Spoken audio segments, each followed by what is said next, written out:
Welcome to the Writers Weekly Podcast, a forum geared toward the writing enthusiast and those who want to make money from their writing. I'm Brian Whidden, managing editor of Writers Weekly, and I'll be your host along with Angela Hoy, the creator of Writers Weekly and president and CEO of BookLocker.com, a full-service book publishing company.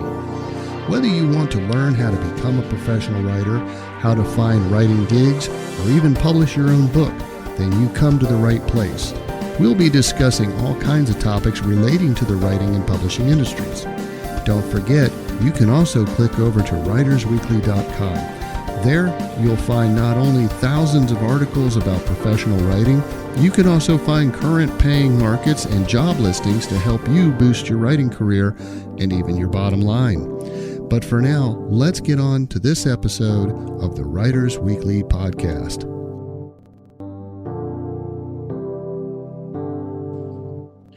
Hello again, and welcome to another episode of the Writers Weekly Podcast. I'm your host, Brian Whidden, with, once again, Angela Hoy, CEO of BookLocker, president also, and owner of writersweekly.com. I hope everybody's having a good day. We got a spy on today. Right. This is really exciting. We've got our own Jane Bond here with us. Linda Allison has written several books for us here at BookLocker, and we're going to go over all of them towards the end of the episode here. But one of her books that really caught our interest was called Code Names Betsy and Babe, and it had to do with her working with the CIA in Kenya. Yeah. And so we just had to have her on to talk about that. So Linda, how are you doing today? I'm doing great. Thank you so much for having me. Oh, we're happy to have you. Yeah. Happy to have you. It's gonna be great. And I'm so glad we got the time difference between Georgia and California all figured. Brian What's hilarious, Brian? That was the biggest obstacle. I set this whole thing up backwards. I'm like, okay, we're gonna come on at 11 o'clock. She's like, wait a minute, that's like 9 a.m. my time. And I got confused, but we worked it out. He even wrote 11 o'clock on our calendar, and I'm like, what's that?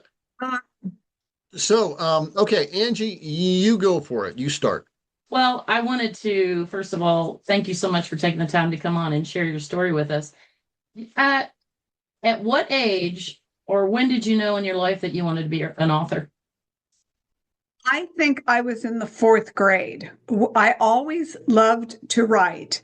And when I was in college, I actually, in my master's program, I got my degree in writing. I always loved to write, but I tell people, I think I'm more a storyteller. I mean, as a retired teacher, I know what makes a good piece of writing, but I also think you can be a great writer, but maybe not a great storyteller. My dad was a great storyteller, and I think I inherited that from him. Oh, sure. Yeah. We hear that a lot from authors, that they knew when they were a kid that they wanted to be a writer. However, it's a difficult field to get into. A lot of people think that writing a book is easy. It's not. And of course, then there's, the other promotion on top of that. Mm-hmm. But yeah, we hear that story a lot. I was 10th grade. I had a really good English teacher, and she really encouraged me. So, but yes, I was writing little stories. I had a high school teacher, Mr. Lindstrom, who encouraged me to write, and a college professor, Professor McCullough, who also encouraged me to write. That's great. That's great. We hear that from a lot of authors. There was like 1 or 2 teachers that gave them the lift they needed, gave them the confidence they needed to proceed. So how old were, I don't want to age you here. So you worked as a teacher, and at what point in time did you start writing books? Well, I always think in life, things happen kind of for a reason, or they're supposed to happen. I don't know why I feel this way, but I think going to Kenya, there was a reason that we needed to be there. And just writing in general, I think there was a need to be there. And maybe I'll explain that part of the story when we talk about the bottle books, which I'm very proud of. but it has to do with my daughter and just giving me the impetus to really write. And it has to do with my mother, my 100% Irish American mother. But why don't we hit that later in the story? Okay, I'll make a note so we don't forget. That it? Okay. I wanted to talk about her introduction into writing and writing books. Well, since you mentioned Kenya, let's dive into what were you doing in Kenya, and well, when? It was a very interesting time in the United States. We were involved in a very unpopular war with Vietnam. And my late husband, who was with me in Kenya, he could see the foreshadowing of where it was going to go with the draft. And he decided after high school to join the National Guard, which spared him from going to Vietnam. He was in the National Guard all through college. And when he graduated from college, he had maybe about a year to go with the National Guard. But we were lucky that we got an opportunity to go to Kenya. Now, you have to understand, because of the war in Vietnam, everybody was trying to avoid the draft. So what they were doing is they were staying in college. And so many of those people decided, well, I'll become a teacher. And so when he graduated from college, there were so many people looking for a job in teaching that it was very difficult to get a teaching job. But when he did his postgraduate work, which we paid extra money because it was a private school and would put him in getting a job in the fall and not the following year, was an accelerated program. He just decided to roll the dice and to do it. And he started interviewing for jobs. Sometimes there were 100 candidates for one teaching job. Wow. But the college came to him and said, John, we would like you to move to Kenya with your family. We have a system, it's called the International School of America. And we have campuses in London, in New Mexico City, and in Kenya. And I think they had one in Japan, but I'm not sure. And he says, we're looking for mostly single teachers to go to Kenya, but we really like you. And we would like to invite you and your family to come to Kenya, where you would be teaching PE, and you would also be coaching soccer, basketball, and rugby. So John came home, said to me, I had two little daughters. They were ages 1 and 3, and said, I got this great offer. We've been offered a job in Nairobi, Kenya. And I looked at him, quite frankly, like he was out of his mind. I knew nothing about Kenya. I knew nothing about Africa. I was really nervous. And he said, let's just talk about it. Well, as luck would have it, my parents had just come back from a 2-year stint in Japan. And so when we went inside the house at that time, to paraphrase, we were living with my parents. So we'd just come back from Japan. And there was a woman there, their neighbor, Mary Doris, and they were just chatting. And John said, we got this offer to go to Kenya. Well, surprising to me, my parents, who had just come back from Japan, said, well, we think you should go. I says, but your granddaughters. And they said, my dad said, this is a wonderful way to see a country, not through the eyes of a tourist, but through the eyes of a person who has lived there. And Mary Doris said, my husband, Larry, he has kept all those National Geographic magazines. Let me go get Larry. There's a great article about Kenya that was just put in the National Geographic. So she ran home, brought back. And so I started to look at Kenya, and I could see it was a very cosmopolitan city. It was a British colony, and it just won its independence from Britain 6 or 7 years. And it was kind of a growth period for Kenya. It was going through. Was this Nairobi you were looking at? This was in Nairobi. So it was going through colonial Kenya and transitioning to the Republic of Kenya. Gotcha. So after talking to my parents and being encouraged, in 1971, We got on a charter flight. We flew to London, where we stayed for a week in their London campus, and made our way to Kenya, where John began his teaching job at Nairobi International School. I was a mother of two young girls, ages 1 and 3. And so I was not hired as a teacher, but I was hired as a substitute teacher. So that's basically how we got there in 1971. I have a question. You and your husband were quite young at the time too, right? We were very young. I was 25. John was 27. We weren't that much older, really, than the high school students that we taught. Wow. And we were just, when you're young, when you're in your 20s, it's just everything is great. It'll work out. We arrived in Nairobi with literally $700 in our pocket. And with that, we had to buy a car, procure living accommodations, and, it'll all work out. And sometimes it did, and sometimes it didn't. But in the end, it did work out. Well, let's talk a little bit about that. So how was your experience in Kenya compared to what you saw on the National Geographic and everything? How were things once you got there and you got settled into school and everything? Tell me about the country, the culture, and your not assimilation, but your adjustment to all that. The city was beautiful, and because it was a British colony, the roads, everything was set up really well. But since they got their independence, a lot of countries, including America, had poured millions of dollars into Kenya, wanting, of course, to have them align with American policies.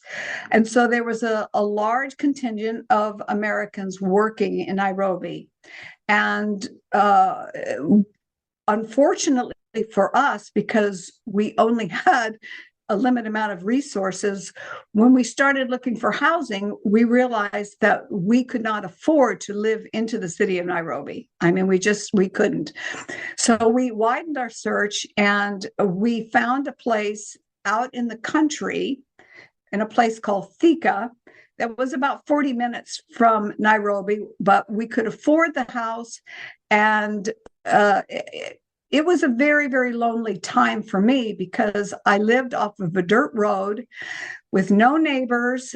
We lived in the guest house. There was a manor house, but that was rented to a Nigerian couple. We rarely saw them, although they were very nice. But it was a very, very lonely time for me living in that little cottage in Thika. And John is working at Nairobi International School. So, what kind of things when you weren't teaching or sitting alone at the house, what kind of things were you involved in? Were you doing safaris? Were you just going to the city and living that life? It sounds like there were enough other Americans there that you wouldn't feel like isolated out of place, other than your geographical location of your home. But it sounds like you'd get along well there. And with the $700, we were able to buy a Volkswagen Combi bus. And we had to ask the principal of Nairobi International School for an advance so that we could live in this little cottage outside of Nairobi. So we had one car. It was a very lonely time for me. I was living in the country. My husband said it was one of the joys of his life, because he said he knew every time he came home from school, I would have this lovely meal prepared for him. I had a beautiful garden, which, I'm trying to fill my days in this very country atmosphere. So he loved it, but I was really, really lonely. So on the days that I was called in to substitute teach, that was huge for me. We had an Aya, her name was Rose, and she would take care of the kids and help with the housekeeping. And I loved those days when I could go in and substitute teach. Gotcha. Was it like I think most people would picture, where you never know when like an elephant's just going to show up in your yard, or zebras wandering down the road? I mean, was that what it was like, or?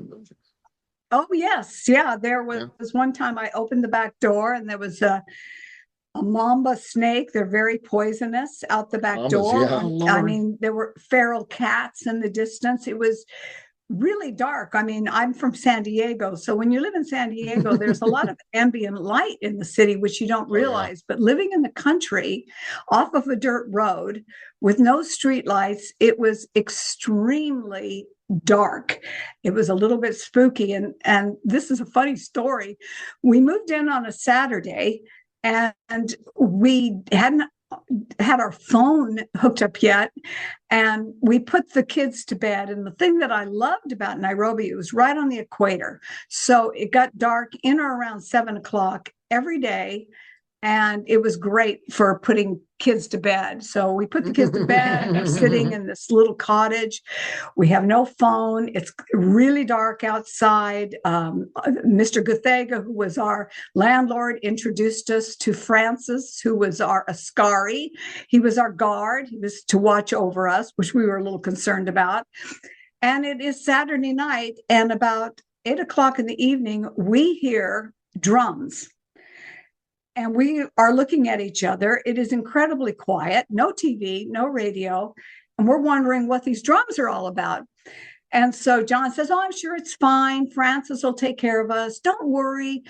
So we continue to read, but these drums get louder and other drums join in. And I said, I'm really nervous. Wondering if you got a Zulu war party coming your way. Exactly. I says, I remember when I was a kid, John, those old black and white movies with Robert Mitchum and Clark Gable. And I says, they're in the jungle. And he says, well, what happened? I says, well, it seemed like when the drums stopped, Never good. Something always happened. I mean, we were really, really nervous.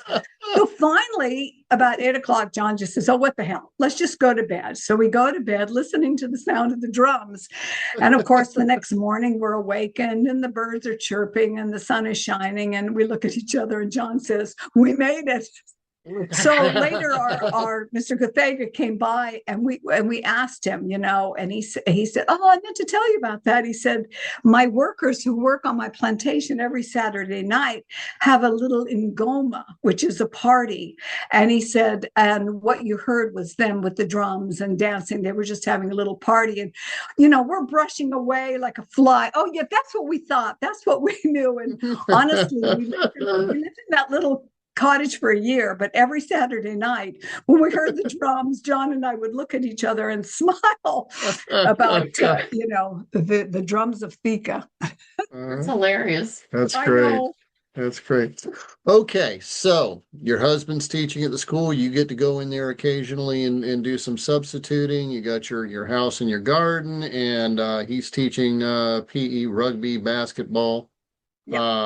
all this. And so at what point does somebody tap y'all on the shoulder and say, hey, I'm from the CIA and I'm here to help you? Yeah. Well, there was one boy named Chris who John really connected with, because John loved to fish. He loved to fly fish, and so did Chris.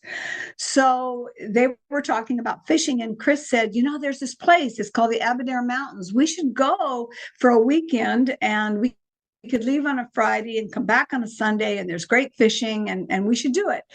So John said, well, okay, but you need to ask your parents. And he says, we don't have any camping equipment. And Chris says, don't worry, my parents are outdoors people. We have everything we need. I'll supply the Coleman stove and the tents, and don't worry about it. So his parents agreed. So we picked Chris up on a Friday and head up to the Aberdare Mountains, which is about where we camped was about 7,000 feet in elevation. And so we were into the tundra, and in the distance, we could see elephant, and we camped by a stream where there was trout.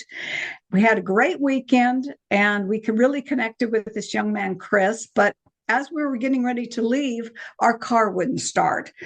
And so we didn't know what was happening here. It is Sunday night. We don't know these parents that well, and we're stuck in the Aberdare Mountains. But luckily, some rangers came by in a Land Rover and offered to tow us down off the mountain, which they did. It was dusty. It was horrible.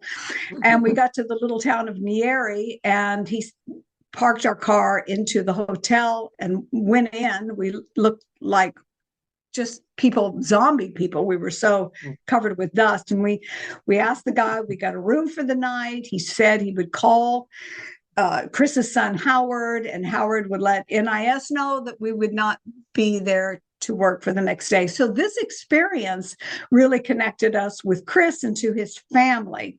So over the course of the next year, we got to know the Bain family, and unbeknownst to us, they were secretly assessing us for work with the CIA, because we knew that Howard worked for the embassy, but we didn't know exactly what he did.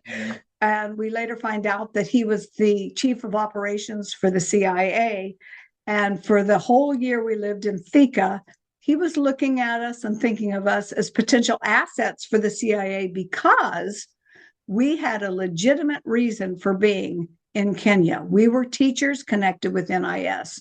So after a year, that all put in motion, and John said, Howard wants us to work for the CIA. Of course, I was very nervous in the beginning, but when he said, we will be able to work in the city, they will arrange for a house for us in the city, I was on board. I was all on board to be able to move into the city. Yeah. So for a whole year, the CIA was watching you. Yeah. Yeah. They were watching us, they were assessing us, and we didn't know it. That's really cool. Yeah. Well, there went some of my acoustic phone off the ceiling. Okay, great. Yeah. Oh, one of the acoustic phone things just flew just across the room. Fell down. I had it up on the ceiling, and it didn't like the ceiling. So okay. All right. So what was the? I mean, was that it? It was oh hey, so and so wants us to work for the CIA. Well, okay, we're going to get to live in the city. Okay. Or was there? I mean, what was the process? Did they tell you up front what they were going to want you to do? Not everything that we were going to do, but what they did tell us is they said, we're going to move you into a duplex. You will live on the top floor of the duplex, and below the duplex, there is a couple from the Middle East. And next door, there is a suspected KGB operative from Russia. And but they didn't tell us exactly what we would be doing. So, we moved into the duplex, and then they gave us a handler. And the handler's name was Fred. And I want to tell you, he was the most unassuming CIA operative that you could ever imagine. I mean, he looked like Barney Fife, the guy on the Mayberry. I mean, he was not, I was thinking James Bond, somebody, but that wasn't Fred. But Fred was very good at his job. He was our handler. He was our case manager, and he was great. So he invites us to his house.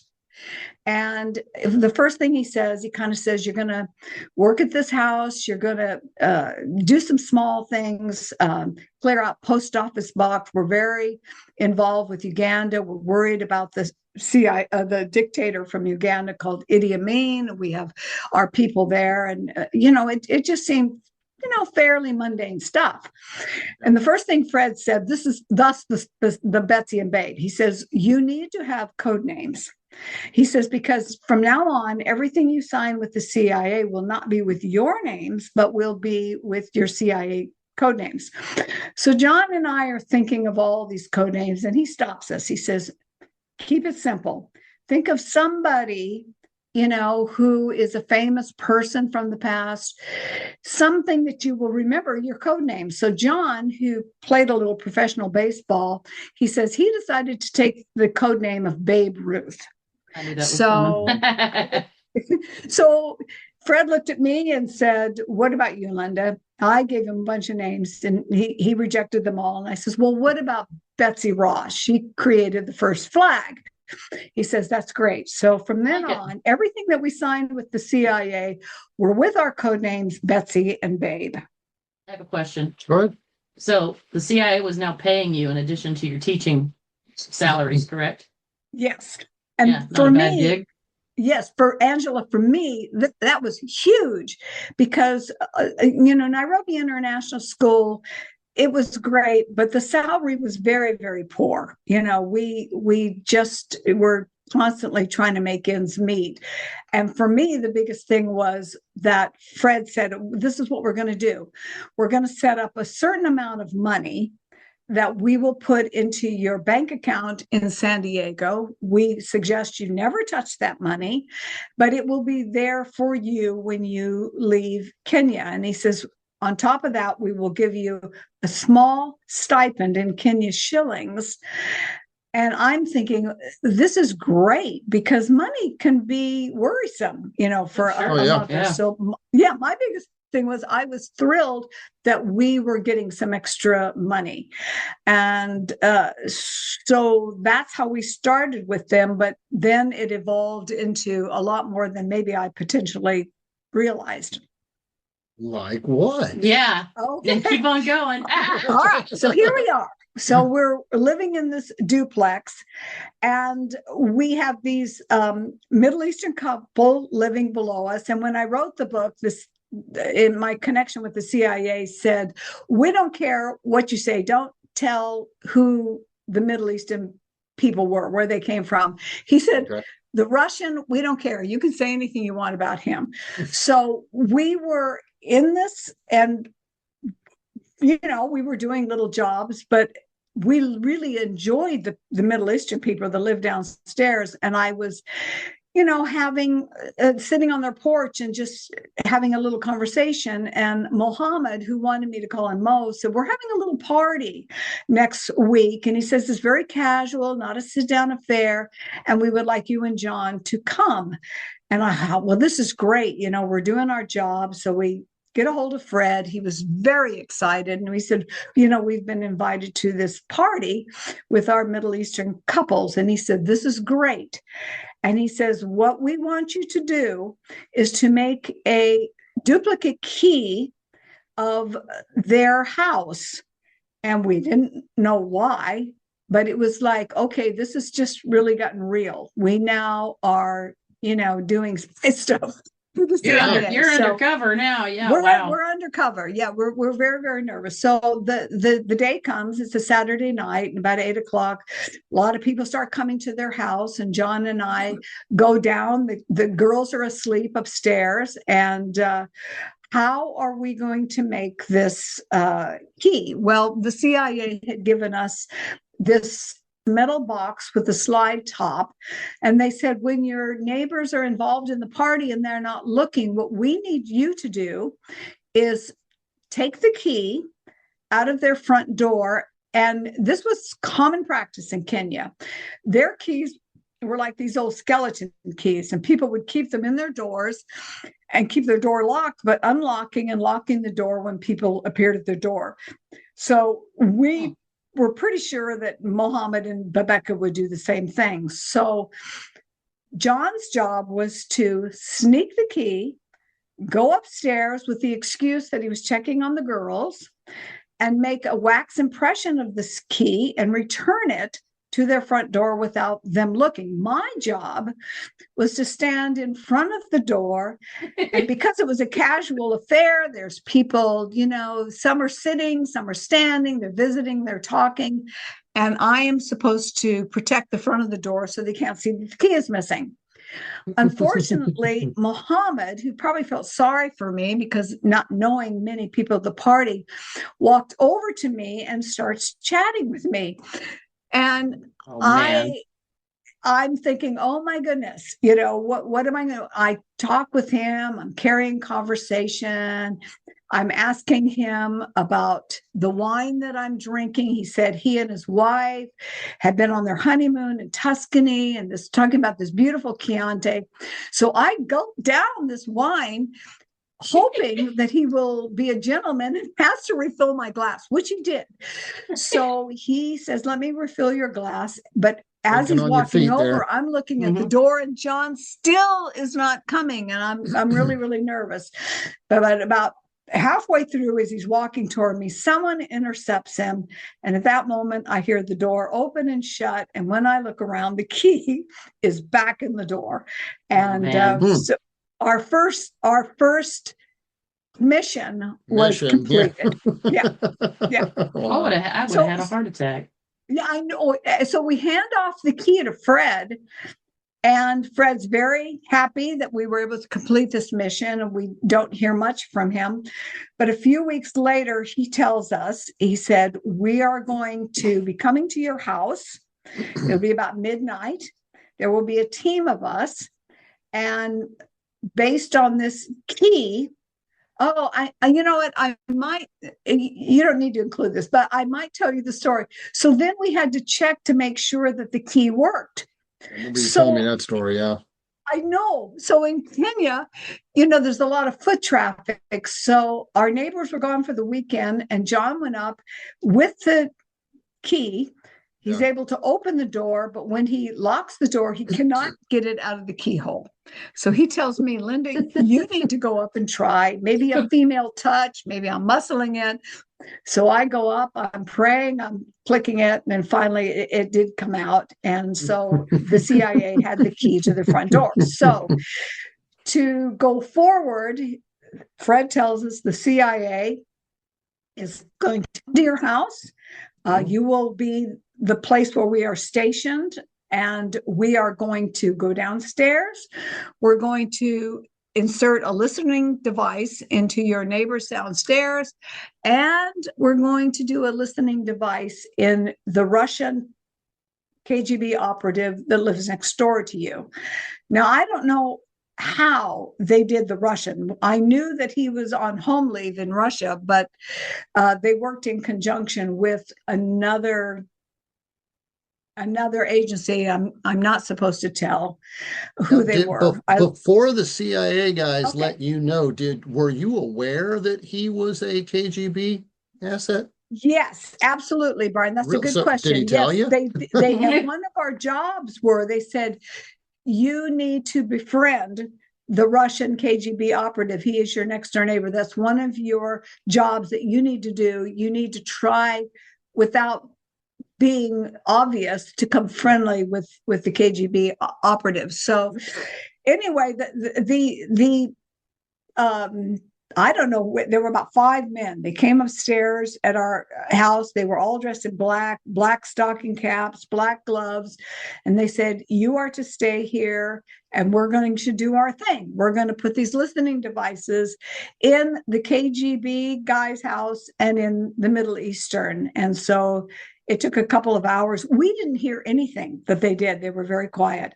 But when they came back, said they were successful, and they left. So now we are told your job is going to be, you are going to bug the people downstairs, and you are to bug the Russian when he comes back from Kenya.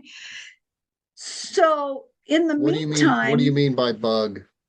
That these listening devices that they had set up. Oh, yeah, exactly.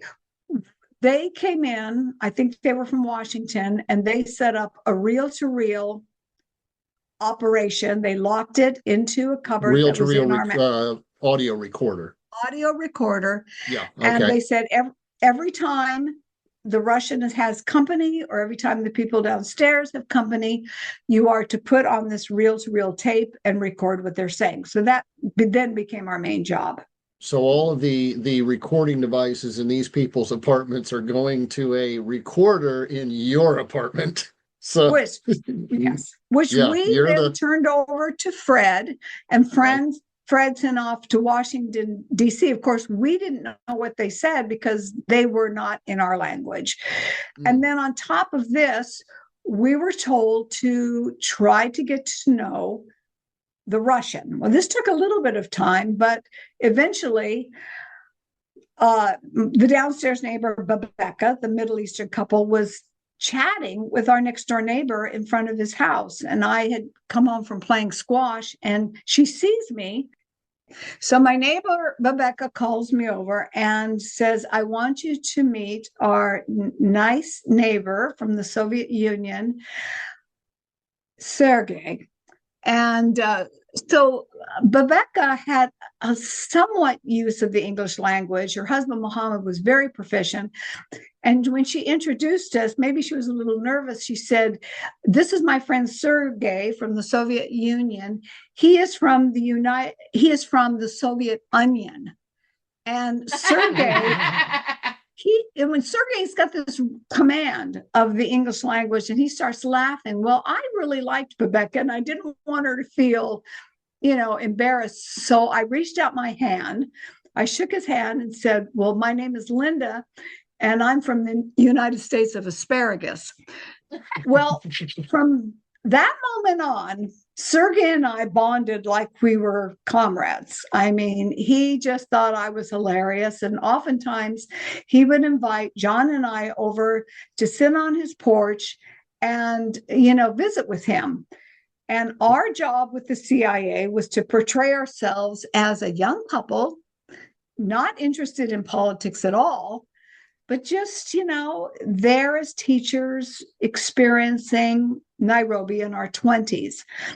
Now, Sergei constantly was asking us about things in the United States. And he kept telling us that he was very concerned about the mafia in the United States. I don't know if he was trying to recruit us. I mean, that's just all speculation. Mm-hmm. But he was very interested in Richard Nixon and the whole Watergate thing. And he was very interested in the assassination of John Kennedy. I wonder if he was trying to gauge your responses to see if you had any anti-American sentiment in you, because this was right after the 60s. Yeah. And yes. I'm sure that they could find Americans to be like, yeah, that Nixon and this, that, and the other thing, and I hate the way America's going today. And that would certainly tag you as I'm vulnerable to being recruited. Yeah. Yeah. So, but exactly. I wonder if that was probably what he was doing. Yeah. That's exactly what he was trying to do. But of course, we're in constant communication with the CIA, and they're telling us, no, just portray yourself as this flighty couple. Yeah. Good. Yeah.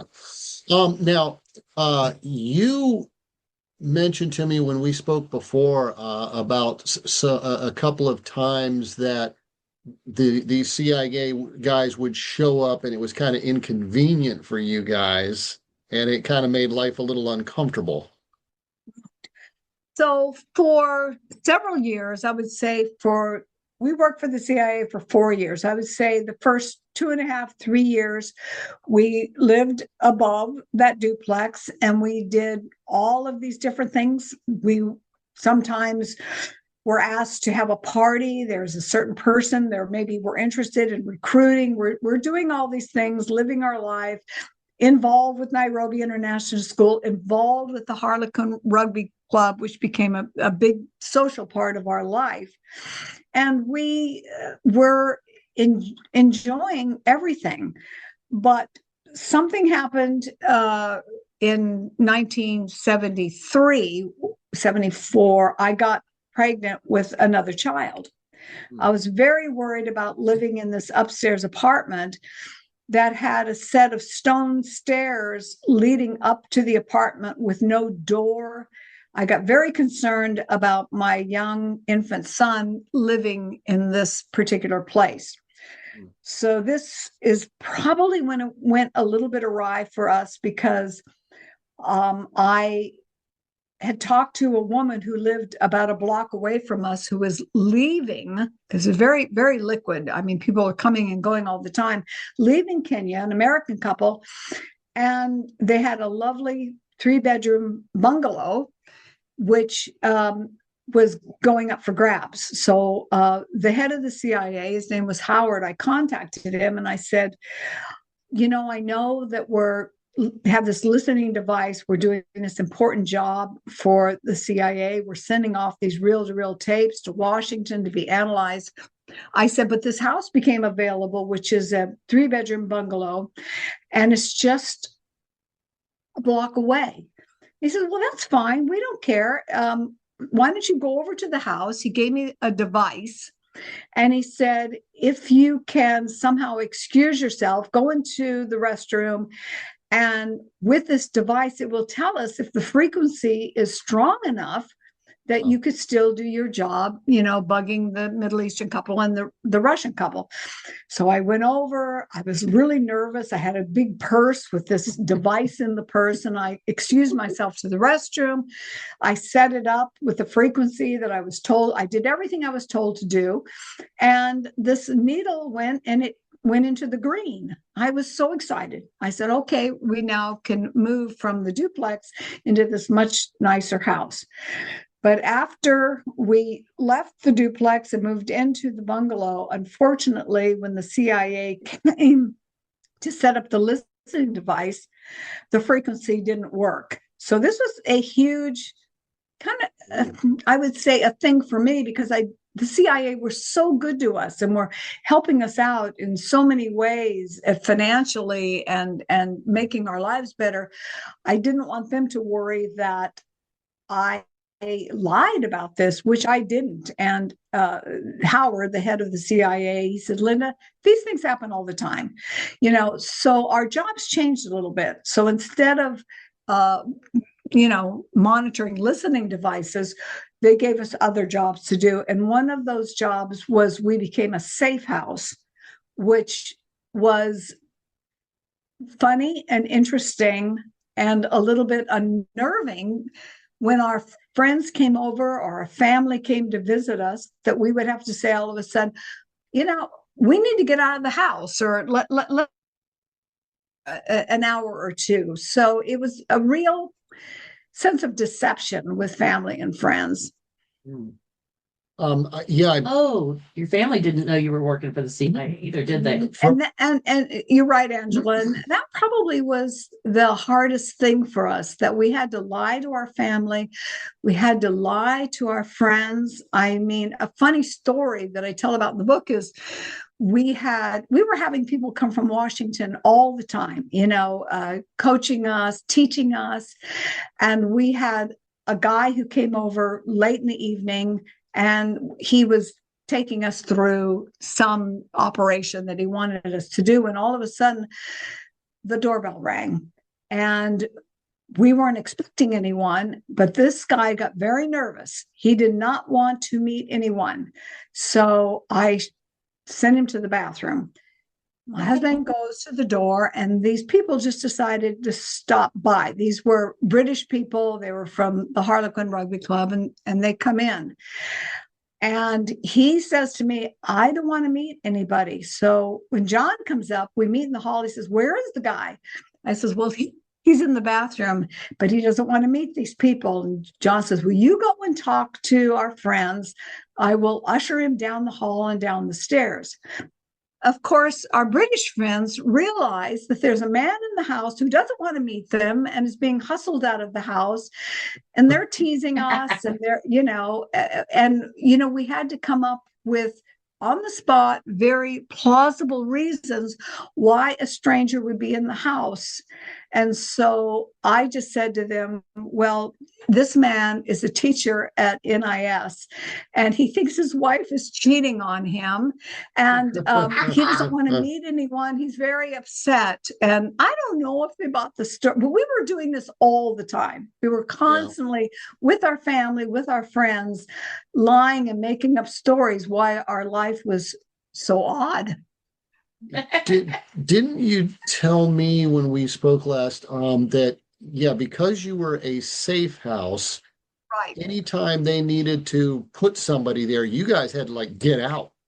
We had to get out. And so this is another example. A good friend of ours named Norm, who would pop in all the time, he was a bachelor, came to the back door. We were out of the house, and he just knocks and walks in, and there are two strange men sitting at our dining room table. Oh, wow. And he said, well, where's John and Linda? And they said, well, they're not here right now. So he sort of backs out of the door. But then the next day we have to come up with an excuse as to why two strange men are sitting at our dining room table. And, we're not there. So it gave us a little time to think. And we told them that one of our girls got sick. We had to take them to the emergency room. And these were, we were constantly making up these stories that were not true. So there was a sense of betrayal a lot of the time, particularly with our family who came to stay with us for a month. And we were constantly making up excuses as to our life. Well, at one point in time, how many years later were you able to tell your family what you were doing? Well, that's a great question, Angela. So when it came to our end with the CIA, I mean, the chief of station was a wonderful man. He really helped us a lot. But CIA is a very fluid environment, and they're switched to different places all the time. So he got a new job working in The Hague. Fred, our handler, got a new job. He went somewhere else. And eventually we realized that all the people that had hired us and nurtured us had moved on. And we were given a different handler, a young, brash guy named Jay, who didn't care for us at all. We didn't know why, maybe because we were in such close contact with the people that came before him. But so here we are, we're living in this bungalow, which I was probably the happiest time in my life. You know, we had a new baby was born, came into the family. And we are working with this new handler who doesn't care for us. Yeah, in general, I don't think he cared for women. But we talked about it. We said, you know, I really think that maybe it's time for us to go back home. And John said, but wait, you know, Howard really wants me to go full time with the CIA. What do you think about that? And I said, well, I really think you're a great teacher, John. I think it's your calling. I think we need to stick with teaching. And that's what we decided to do, which maybe was a good thing, because if you remember in the 70s, there was a lot of kind of things going on with the CIA that they were doing, you know, maybe with a dictator, they were helping get a dictator out of that country and putting someone in. And so there was the Pike Commission and the Church Commission. And as a result of that, they really restructured the CIA, and probably last in, first out, we probably would have lost our jobs anyway.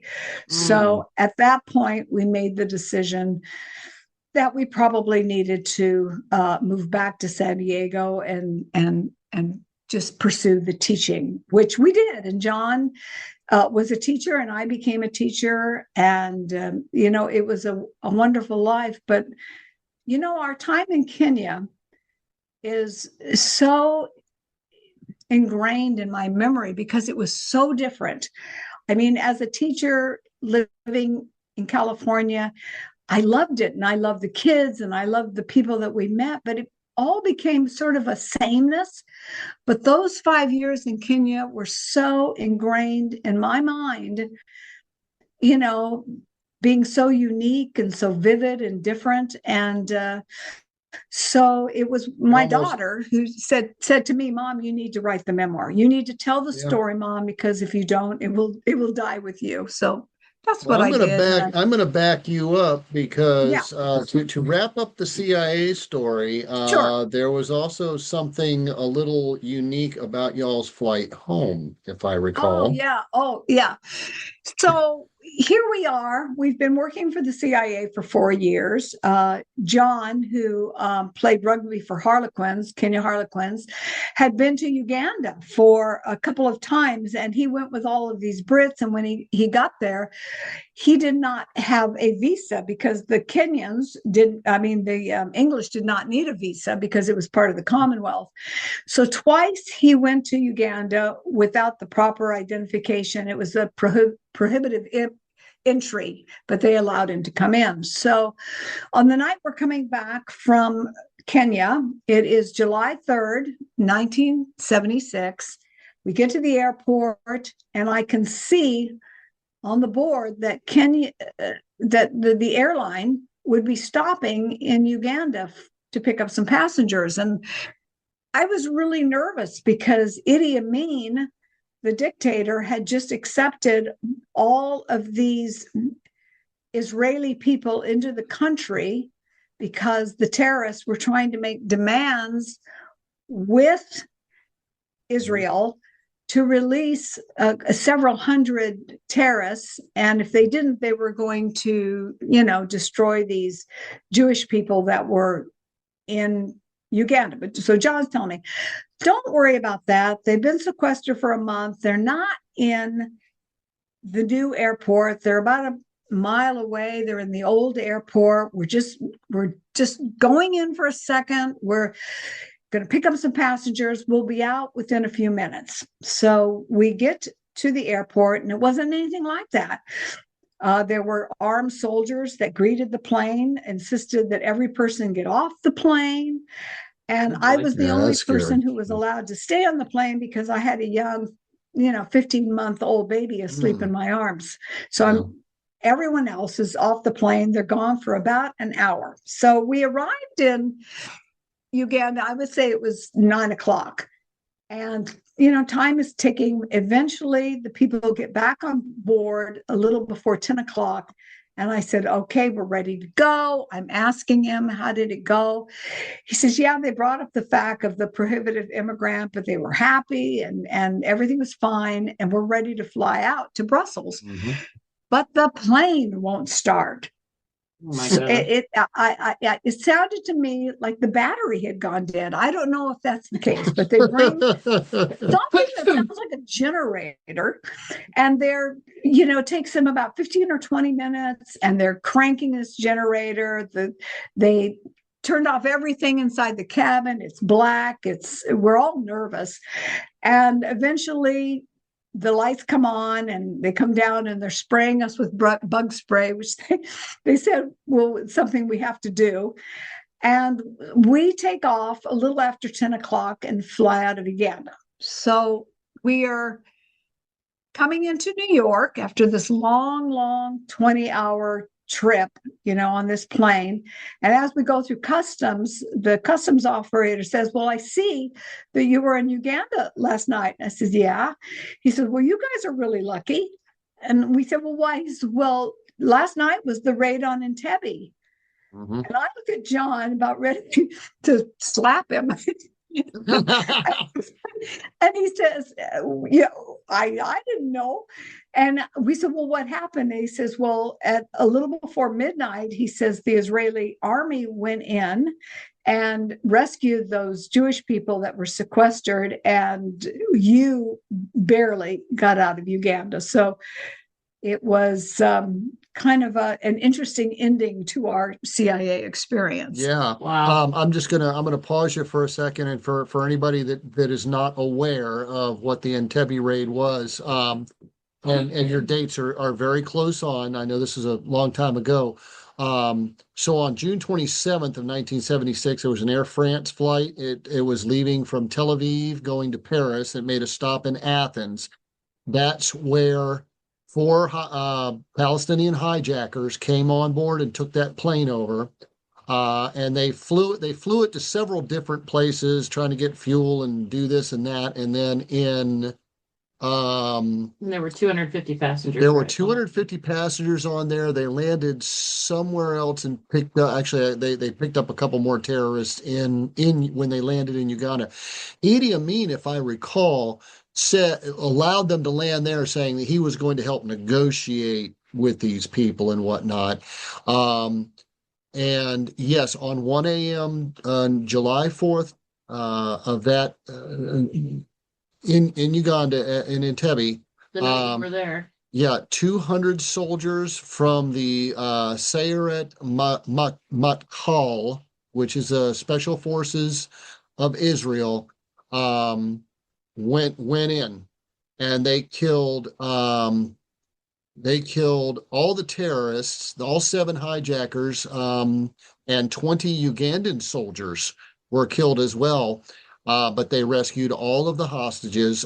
They did release some. The terrorists had released some of the hostages, but they kept the Israeli and Jewish hostages. It says here 3 of the hostages were killed. I'm sorry. Okay, 3 were hostages. And of special note, there was only 1 special forces soldier killed. His name was Yonatan Netanyahu. and that was Benjamin Netanyahu's brother. Wow. Only one killed in that on the Israeli side. So, you guys really just got out of there in time before some real fireworks kicked off. Yeah, like an hour. Yeah, this wasn't just some small little, we're just going to take over this airplane real. I mean, there was some serious fighting going on. Yeah. Where you guys were. Exactly. And if we had not gotten out of the country, and Idi Amin was very, very angry, and they had maybe delved into our lives a little bit more and knew that John had come on a prohibitive, entrance into the country, it could have been serious for us. So we were very lucky to get out. Yeah. Idi Amin was a mean guy. Yeah. I gotta re-ask my question because it's driving me nuts. How many years did you have to wait to tell your family that you worked for the CIA? Angela, that's a great question. So when one of the last things we did, signing as Betsy and Babe, we had to sign an NDA that we would not talk or write about our experiences for 5 years.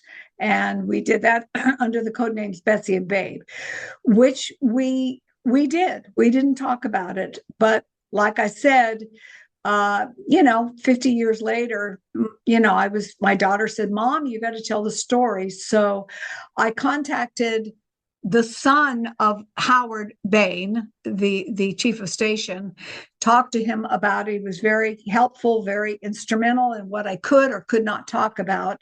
And then with you, Angela, that was tough. I finally had to get approval from the CIA, which eventually we were able to do, but I was worried because in those days there weren't the computer things. I mean, they had to go back into the files to find some microfiche of someone signing the NDA. So here's something interesting for authors, because sometimes these operatives, they do have to get permission to write these books years later. They found your printed NDA, but not your husband's, correct? Yes. And that hurt me a little bit because my recollection was that we both signed the NDA, but when they actually came, they said, well, we only have your husband's, sign. But that's fine. That's fine. Because I was as big a part of the operation as my husband. We both worked for the CIA. Yeah. Oh, I'm sure it's just I'm surprised they didn't lose both of them. I mean, seriously, that long ago. Yeah. Well, and they are a government entity. I mean, you guys, it was the 70s. It was the 70s. And then, and again, like you said, everything wasn't on computer. You could, they didn't have a hard drive they could go into. They had to actually go into physical files and find stuff. Right. Yeah. I mean, that's really cool. I mean, that's a really neat story. You're the only ex-spy we know. That we know. Well, that's what Allie said. You guys are the coolest people we know. And honestly, I mean, you didn't do a 20-year career with this, and it was, you were basically an asset, but you were doing more spy work than the actual CIA guys there. And I don't mean to, I understand once they signed you on, you were working for the CIA. I don't mean to minimize what you did. In fact, I'm lionizing what you did because you were the guys taking the risks, and you basically, your handler was like, well, go do this. Now go do that. Now go to that. They weren't going to catch him making a key somewhere. When you said you got the new handler and he didn't like you, the first thing I thought was, it's probably because you were doing the fun stuff and he was just calling the shots. So, yeah. It was very, and I will tell you, there were other things that we did with the CIA that we were told we could not talk about. And I honored that. Yeah. Yeah. Yeah. How much of the book did the CIA chop up and spit out when you gave them the manuscript? It was funny. They asked me to change the name of the Russian KGB person, but they said with the Middle Eastern couple, I did keep their names, but they said do not say what their country of origin was. But the guy I worked with said, you can say whatever you want about the Middle Eastern couple. I think we want to have good connections with people from the Middle East. They said, however, you can say whatever you want about the KGB guy. In other words, you could, we don't care about Russia. Trash him all you want, huh? Yeah. And there's so many Mohammeds in the Middle East. Well, so exactly. Nobody would know who Mo is. No, Mo. Yeah. That's definitely something you get to look back on the rest of your life and be like, how many people get to do that? Man, yeah. So let's the book is called Code Names Betsy and Babe. You can find them on Book Locker, Amazon, anywhere books are sold, but don't buy it from Book Locker, and we will put writersweekly.com/podcast. Is this going to be episode 28? I think this is episode 28. We will 27, put 20, I think 27 or 28. We'll figure it out. It depends on where it's going to fall. We still got another Boys episode to post. Yeah. But anyway, we will put a link to it on Amazon and Book Locker, so you can choose where you want to purchase it. And you'll get to hear other stories that she didn't talk about here today. Yeah. Okay. So let's talk about your other books that you've written with us. Let's discuss the Bottle series. If you would like to tell us what those are about. Yes. I am very proud of this series of young adult novels. And I always think there's no accidents. I think things are meant to happen for a reason. And the reason I say this is that in the late 90s, my daughter, Tara, she's very artistic. She came to my kitchen and she handed me this bottle that she had decorated. And she said to me, it reminds me, I hate to do this, but it reminds me of the bottle on I Dream of Jeannie. I know. And this idea just popped into my head. I says, Tara, wouldn't it be a great idea that if a bottle came into the hand of a young person and helped them on their journey? And then poof, it just went away. Well, forward a couple of years, and my wonderful 100% Irish American mom got a stroke. And she was in a care facility. The stroke left her with the inability to speak, to eat. She was fed through a tube in her stomach. During that time, my father passed away, and she kind of lost her will to live. So something in my mind, I remembered back to this bottle that my daughter had given me. And I had a lot of writing about how our Irish ancestors came to the United States from Ireland and their story. So I told my husband, John, I says, I'm going to write a book for my mom about her ancestors. It's fictional, but loosely speaking, how her ancestors came to America. So I started writing this book and, I got into a couple of chapters. So every time I went to visit her, I would read a couple of chapters of this book. And the first book, of course, The Emerald Bottle, was based on her ancestry coming to America. And you guys, it was amazing. With every chapter, her health improved. She wanted to hear the story. So at the end of The Emerald Bottle, which is based on a young girl whose family has lost their farm, they've come to America, but there is this odious squire who keeps the daughter back to work on his plantation because the family owes money. And their job was that after a year, they would release her to come to North America with her family. But she's such a good worker that they decide to keep her. And so they create this lie, which she happens to overhear, that they're going to create this story and not let her go, and they're going to keep her there forever. So she runs away from the squire and his large plantation, and she makes her way to the United States. And that's where the story is based, that she comes in contact with this bottle. It's very old. It's a mysterious bottle. It has been around for ages. There's a Latin couplet at the bottom of this bottle that says, "Into thy hand I come, unto thy spirit as one." And she meets some gypsies along the way. And the bottle, when she sees it for the first time, is blue, but it changes colors into green. And the woman says, "This bottle now belongs to you. It's going to help you on your journey." So as a retired teacher, I have always loved history, but I sometimes think that history can be boring for children. So I thought, well, why don't I write some historical novels, which, are based on particular time periods like the potato famine or the Underground Railroad, where a bottle helps a young person on a journey in a interesting way, not a magical bottle, but a mysterious bottle. So that's how the Emerald bottle came to be.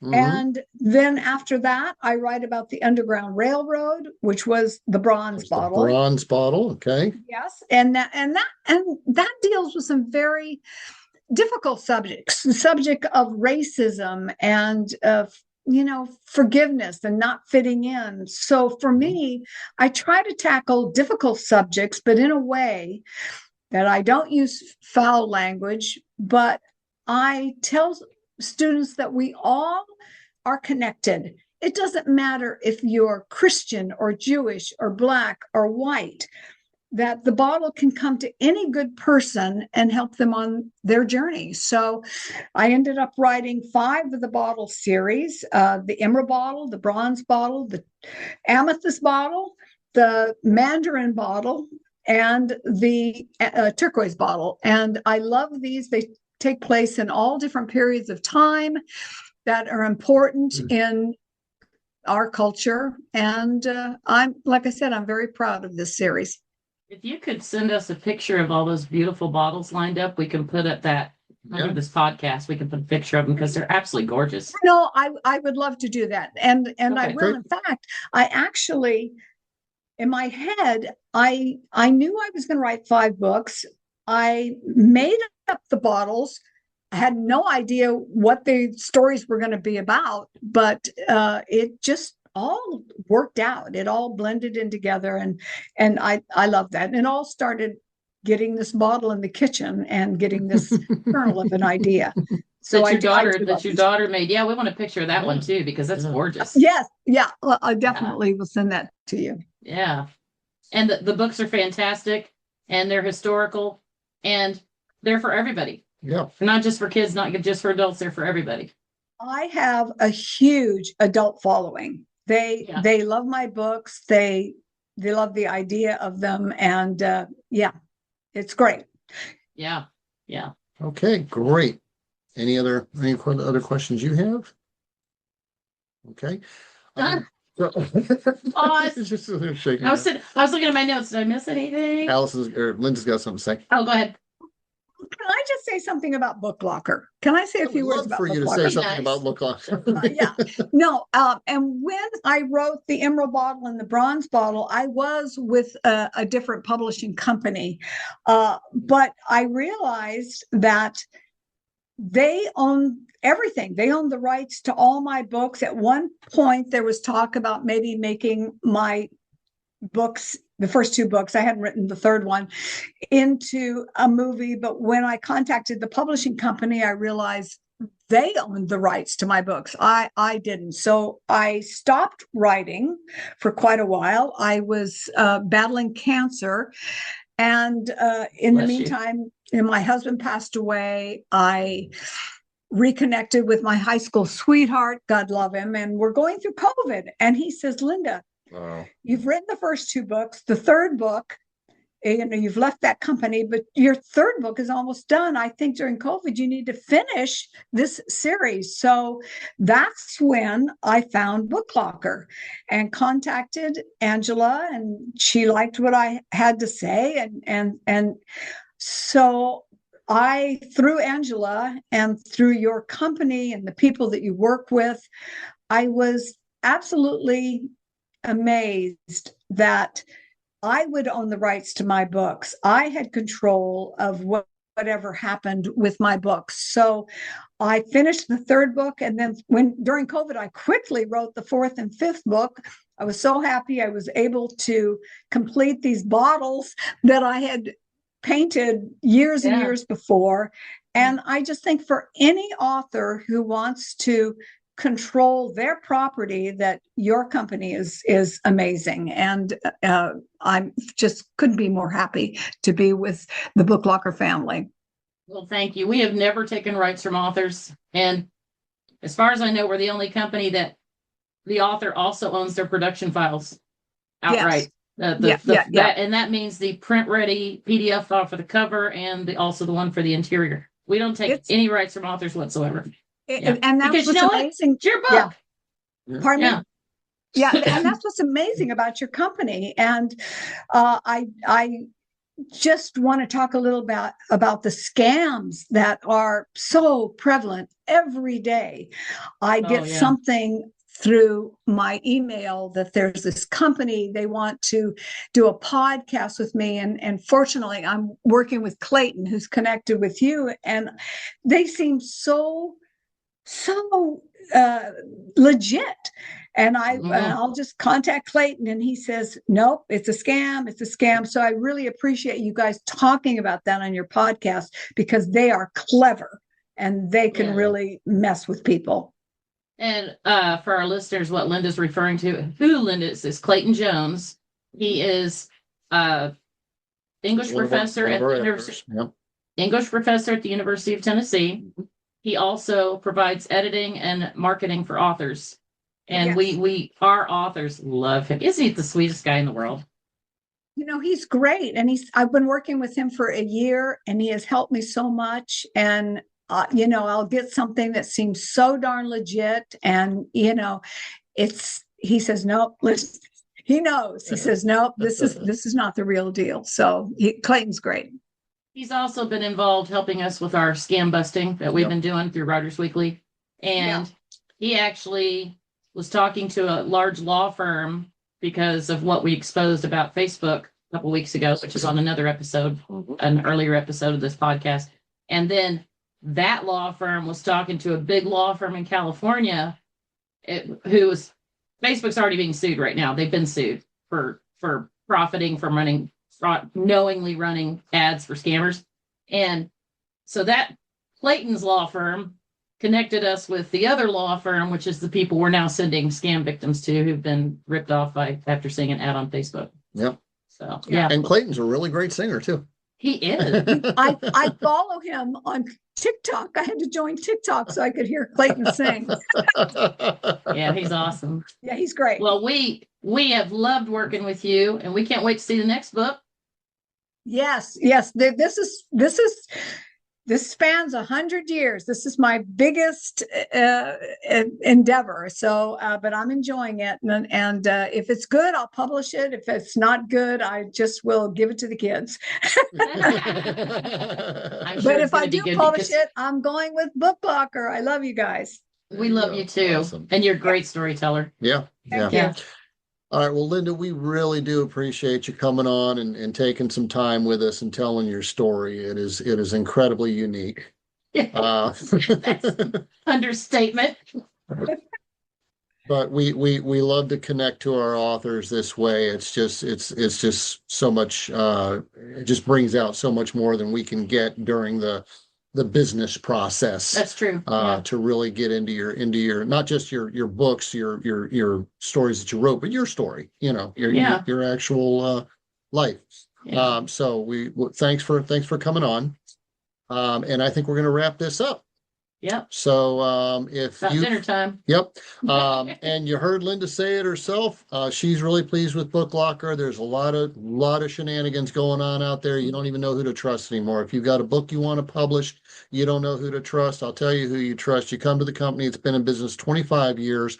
We got thousands of authors under our belts that sing our praises, and we'll help you too. We're upfront, honest. You get to keep all the rights to your book and your work. We don't take any of that from you, and we're going to treat you right. And we've been doing it for a long time. And your book will be for sale all over the internet. That's and it. People can contact their local bookstore to order a copy. But Speaking of buying books, code names, Betsy and Babe. I have my books sold in Europe, in Australia, so it's everywhere. Wow. Thank you so much, guys. You're the best. Thank you. Well, we love you too, and I can't wait to hear from you again when the next one's ready. But we're always here if you have any questions or you need anything. So. Yeah, Okay, great team. I love your team. All right. Oh, Bye-bye. They all love you too. We'll see you. Bye-bye. All right, and that's going to wrap it up for this episode of the Writers Weekly Podcast. We'll see you all again next time. Next time. All right, bye. Bye.